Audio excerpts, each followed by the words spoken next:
May mga bagay sa ating buhay na hindi natin maintindihan. Kahit na paano natin isipin, hindi natin maunawaan. Marami sa inyo, maaari, nagtatanong sa Diyos. Merong iba na namatayan. Tinatanong ako, Father, bakit po agad kinuha ng Diyos ang aking asawa? Bakit kinuha pa niya ang aking anak? Bakit hindi na lang ako ang nagkasakit at namatay?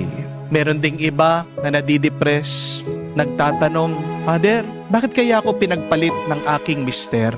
Ngayong mahal na mahal ko naman siya. Wala naman akong kasalanan sa kanya. Maaaring tinatanong din ng ilan sa inyo, bakit sila sinisiraan ng kanilang mga katrabaho? Bakit sila chinichismis ng kanilang mga kapitbahay? Ngayong napakabait nyo naman sa kanila, kapag nagba-birthday kayo, binibigyan nyo pa nga ng spaghetti o kaya ng pansit. Meron ding iba hanggang ngayon hindi matanggap, hindi pumasa sa board exam. Tinatanong sa Diyos, Panginoon, bakit? Nag-review naman ako. Binigay ko yung the best ko. Bakit bumagsak ako? Maaaring nagtatanong din ng iba sa inyo, bakit napakasakim ng kanilang mga kapatid? Ngayong nasa kanila ng lahat, ganda ang kanilang bahay, meron naman silang pera. Habang ikaw, naghihirap ka, ayaw ka pang hatiin doon sa inyong lupa, doon sa inyong mana. Bakit puno ka pa rin ng utang? Ngayong masipag ka naman, nagsusumikap ka. Maaaring ang mga may sakit din sa inyo, nagtatanong sa Diyos, Panginoon, bakit ako binigyan mo ng sakit?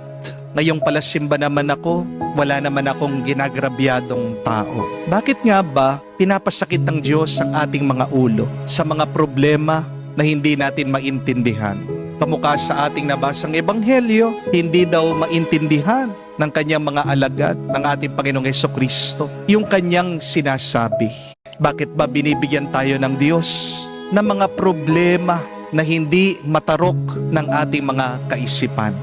God allows us to have difficult problems to teach us beyond our understanding. Hindi naman lahat ng aral ay kaya mong maintindihan agad. Para nga mga bata po, no, tinuturuan ng mga magulang. Minsan, hindi nila agad gets kung bakit bawal na isulot yung tinidor dun sa saksakan ng kuryente. Minsan, nagre-rebelde ang teenager.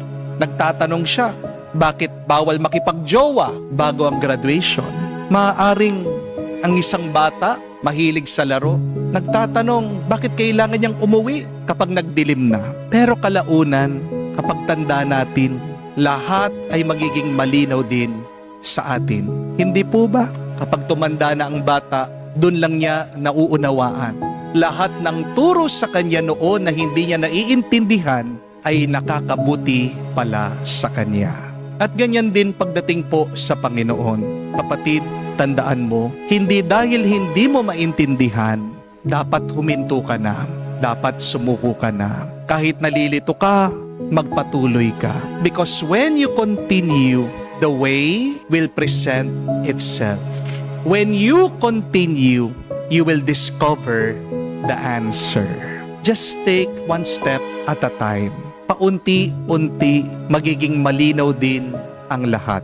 Basta't magtiwala ka sa Diyos at tuturuan ka ng Diyos. Pero ikalawa, tandaan nyo din po, problems humbles us to depend on God always. Kapag lahat kaya mong kontrolin, hindi ka na aasa sa Diyos. Hindi ka na magdadasal. Hindi po ba? Pero kapag meron kang hindi maintindihan, doon talaga lumalapit ka sa Diyos. Nagtitiwala ka, nagpapatulong ka sa Kanya. Ang sabi nga, faith is trusting in God even when you do not understand the plan.